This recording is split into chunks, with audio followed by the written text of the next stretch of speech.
Okay, I'm back, people.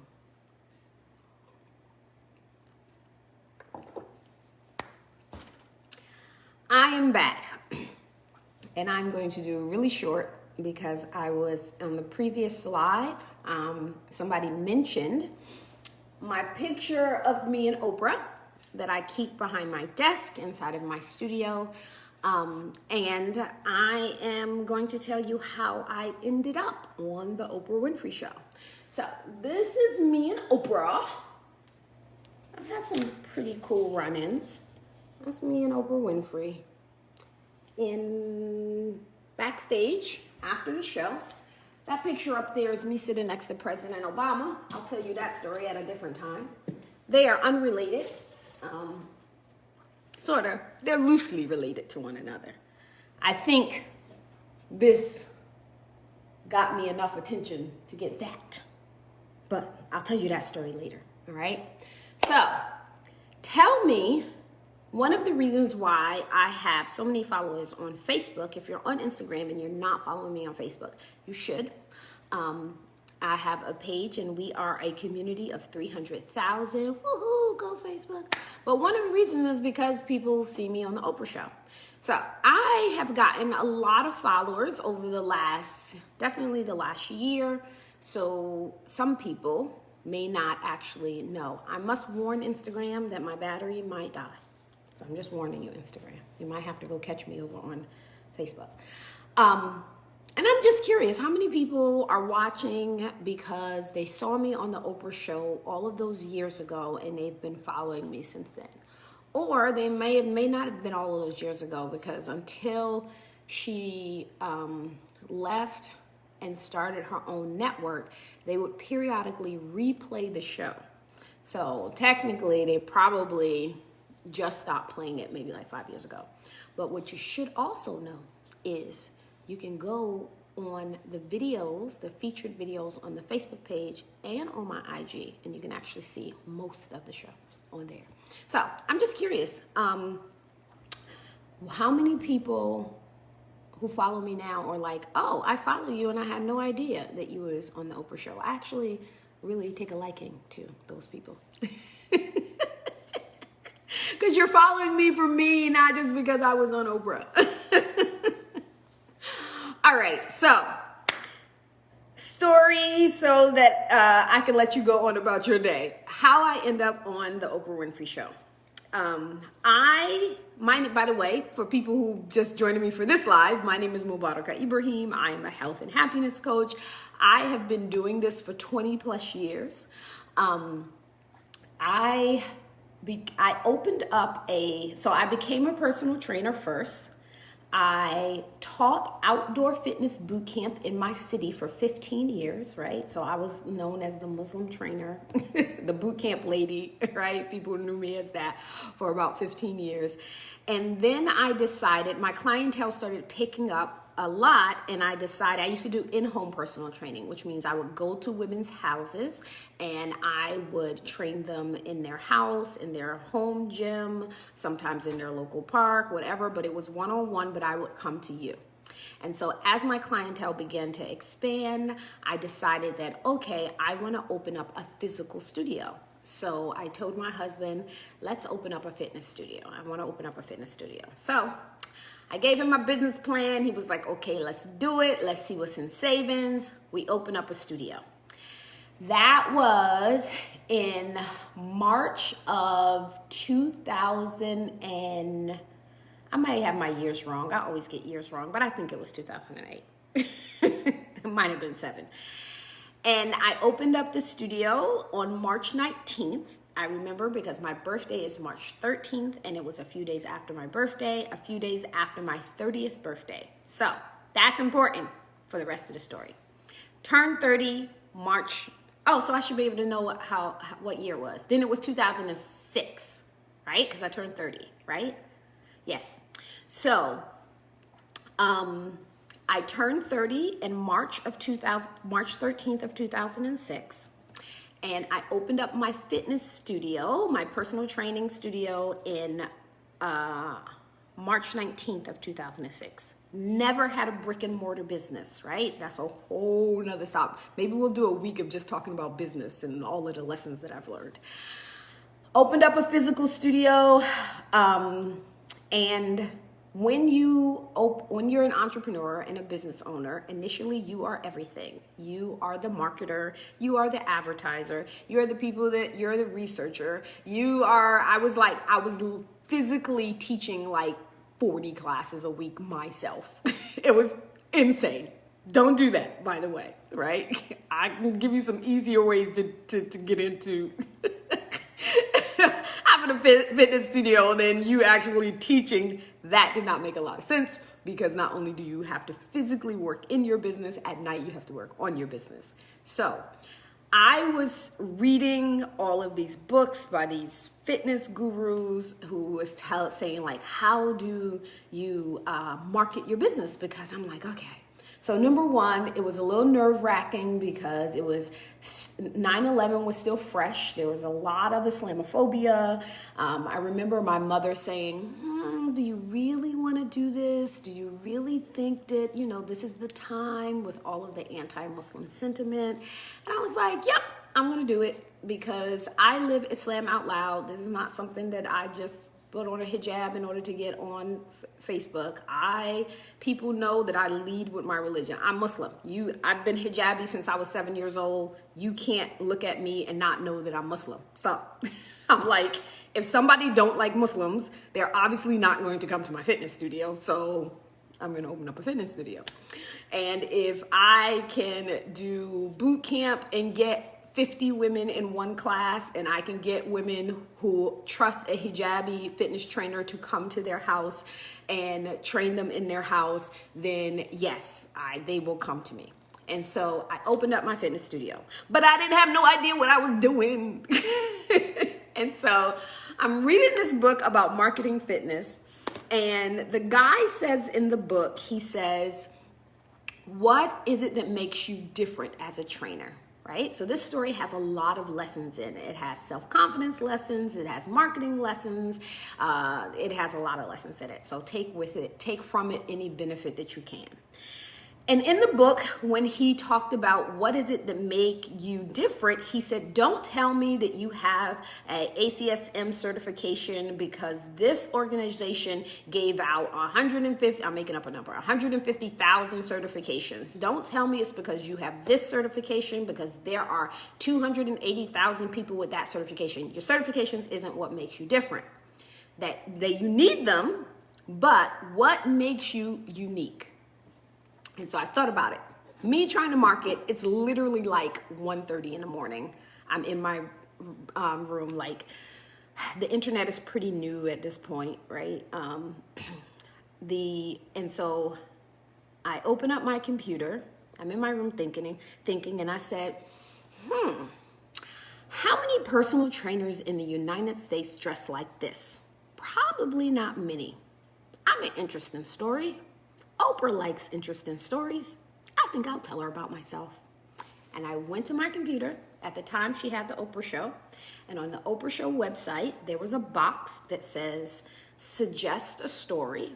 And so I went, and this is the email that I sent to her. I said, I'm a 30-year-old personal trainer who lives in New Haven, Connecticut.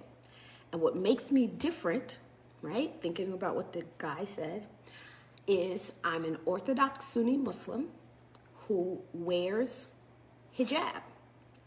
Most people want to know, do I take my scarf off when I exercise? But to find that out, you have to have me on the show.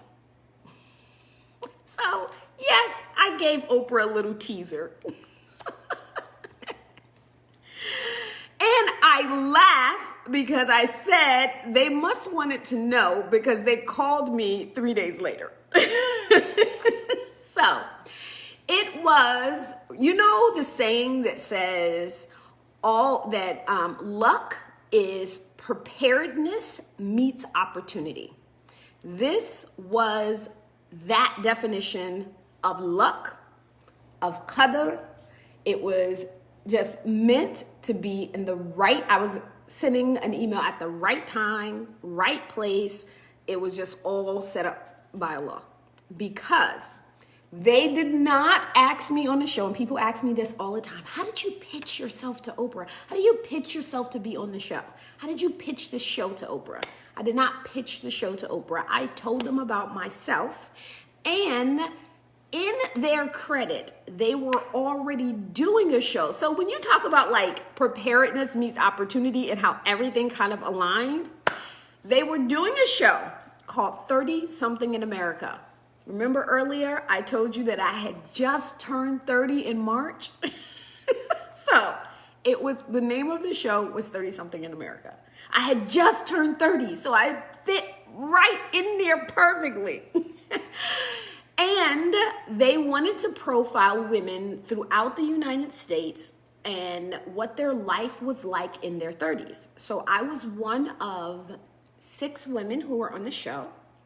3 of the women were on a panel together, and 3 of us had individual interviews with Oprah. I was one of the 3 with the individual interview with Oprah. And completely to the Oprah staff credit is they were actually looking for a Muslim woman to profile. The producer explained to me later, she said that they were doing the show 30 Something in America, and they were looking for a Muslim woman to profile for the show. They had reached out to ISNA, they had reached out to Aziza Magazine, they had reached out asking them for suggestions of people to interview.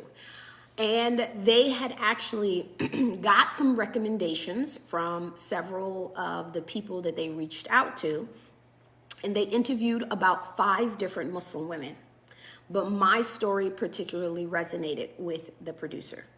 So she said that they were inside of the planning room and they were talking about like, I talked to this Muslim woman, but it really, I don't know what angle we could use or the story, it doesn't seem a good fit for the show. And then one of the staff members sitting there said, wait a minute, I actually got an email. We got an email from a Muslim woman the other day, right? So opportunity, preparedness, time, all together. Stay ready, people. Stay ready. That's all I'm saying. So, all right. So she went and found my email because they actually read every single message that they got through the website. They found my information and my contact information. They called me, right? So they called me. So I probably sent this on maybe like a Monday night. They called me on Thursday night. Or I say early, I sent a Monday early morning, like almost Tuesday. They called me Thursday. They had a researcher for the show to call me. And she asked me about, we got your message. We're doing a show called 30 Something in America. I'm just calling to get more information about you.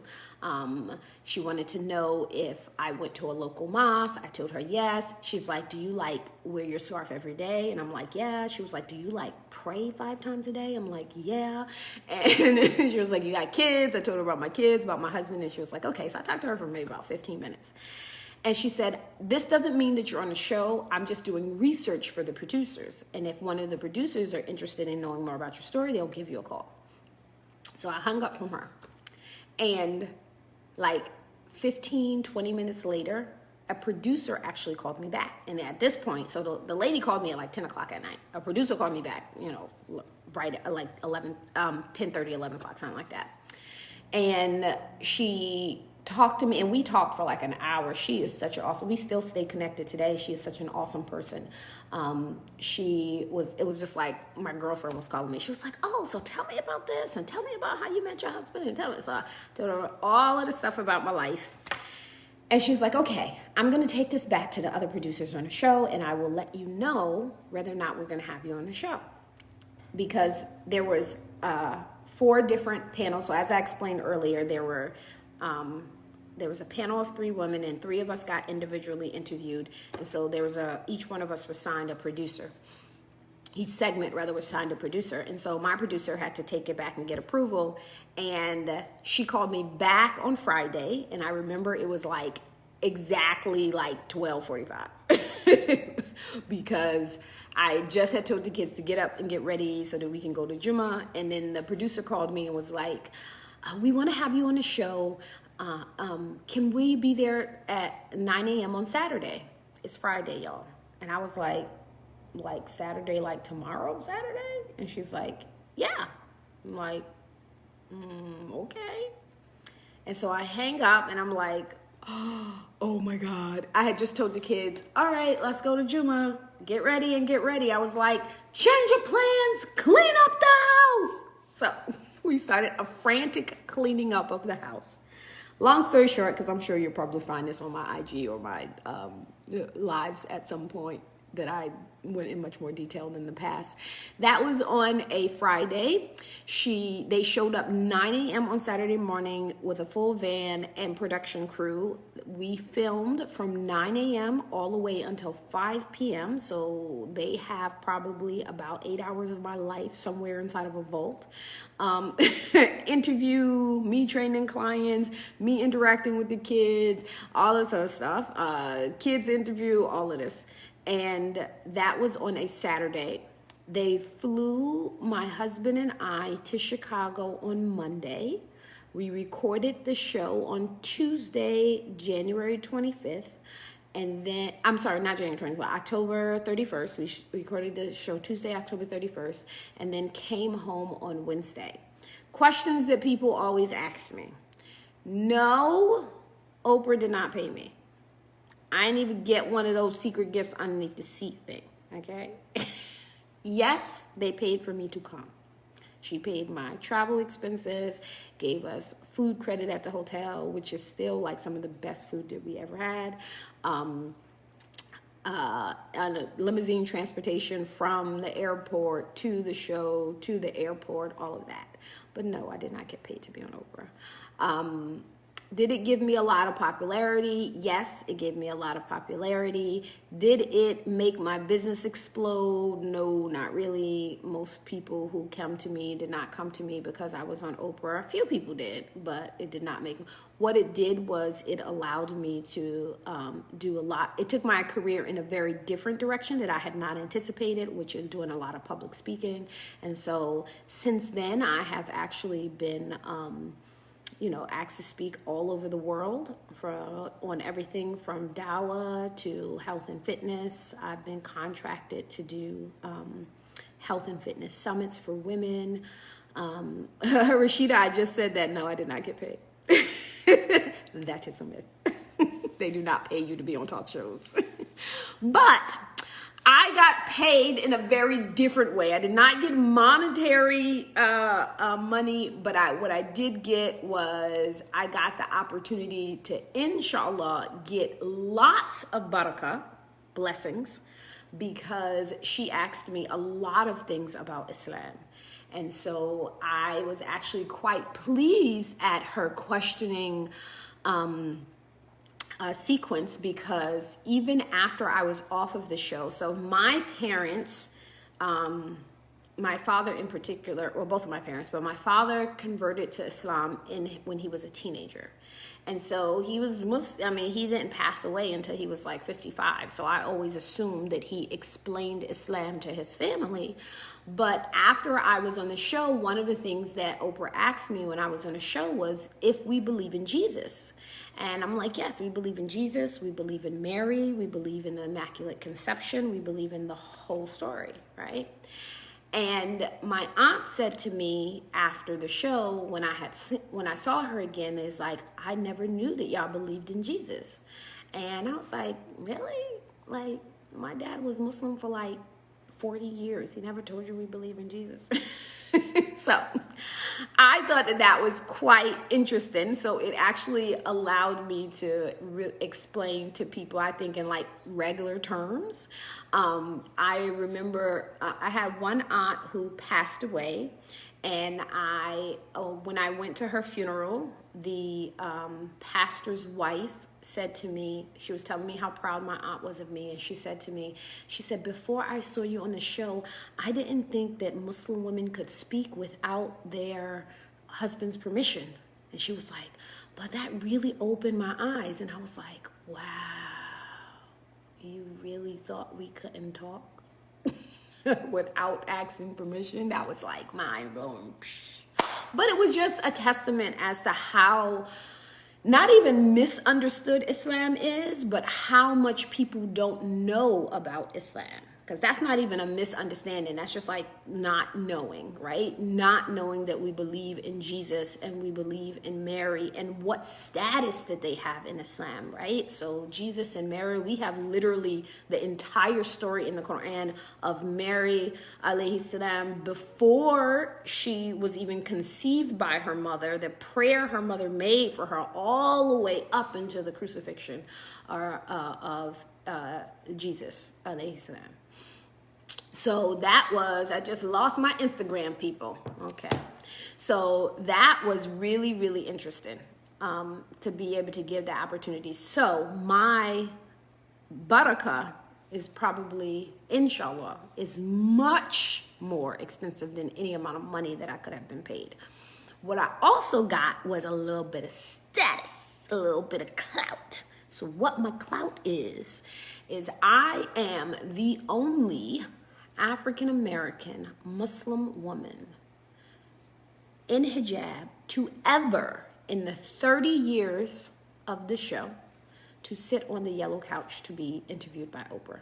Now, she has had some African-American Muslim women to sit in the audience, and she exchanged some conversation with them in a part of a question and answer session, but she had never, and after, until the end of the show, in 30 years, had never had one to sit on her couch. And so that yellow couch that sits now in the African American History Museum in Washington, D.C., I feel very proud of that because I feel connected to it.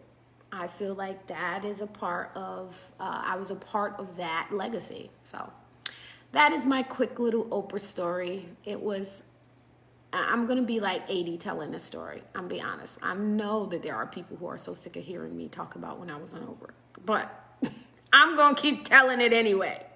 Okay? I'm going to tell it anyway. So that is how it was.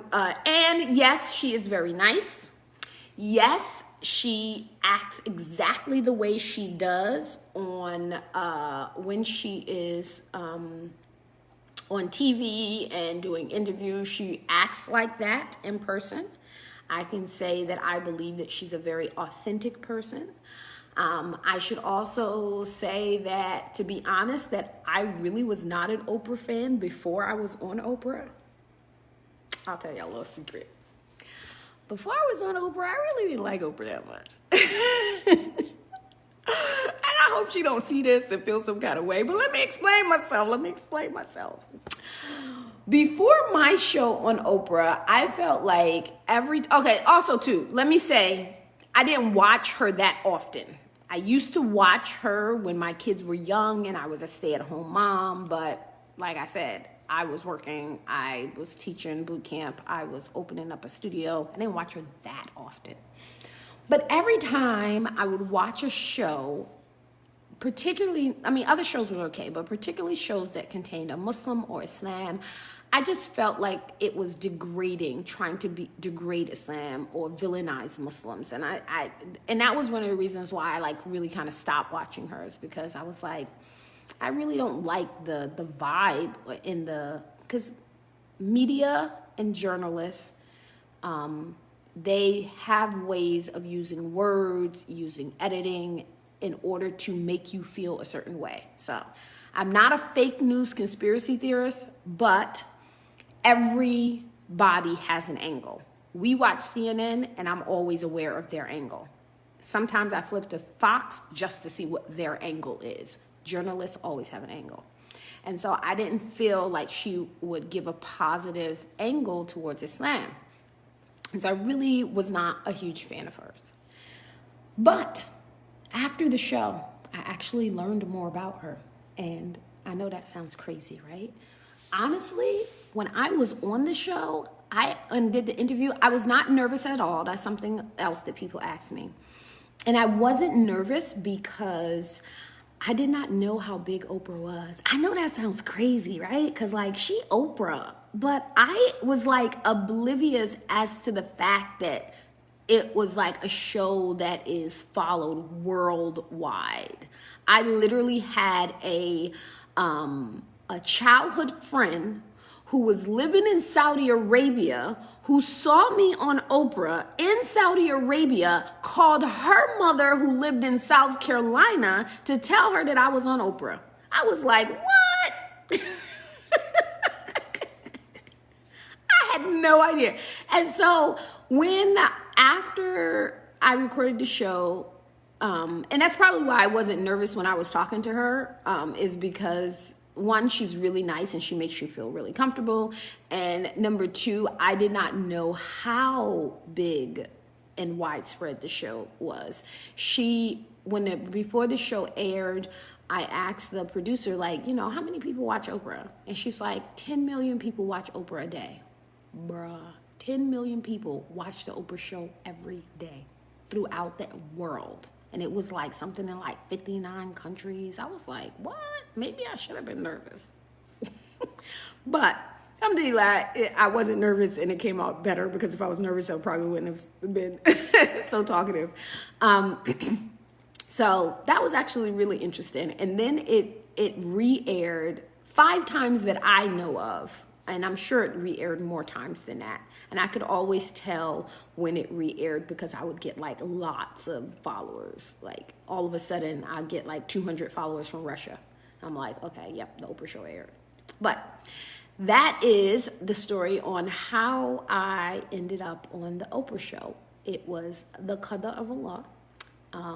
I remember that morning after I made Fajr, that morning, and I was just like on my prayer rug, like, oh my gosh, Allah, I do not know why you put me in this position, but guide my tongue, right? I had to make the dua of Musa alayhi salam, right? Don't let me get tongue tied.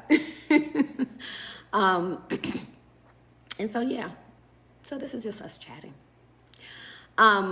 Rashida said she loves her. She is an amazing woman. Now that I know a little bit about her, I learned about, her story coming up and the things that she went through in her life and how she got where she is. And she's an amazing businesswoman. And I admire that about her a lot. And the fact that she's able to really change people's. And so I was glad the direction of my show, because I really do think that in her position, she has a powerful voice to change the way people view every topic, not just Islam, but she does have a very powerful voice in that way, as many others do. All right. So that is the story of how I ended up on Oprah. And today is my Oprah-versary, my viewing Oprah-versary.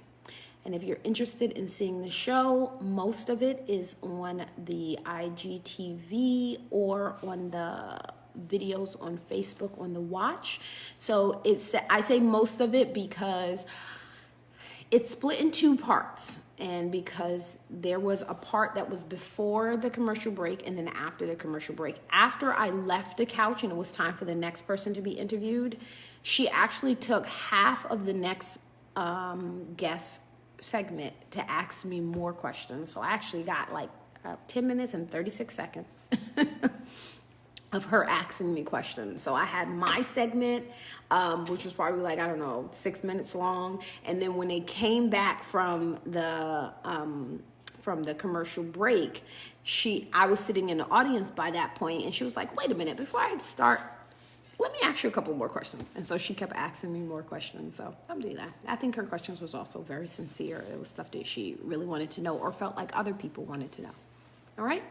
So that is my story. I will talk to you guys tomorrow and we will get back to talking about stress. All right. Assalamu alaikum.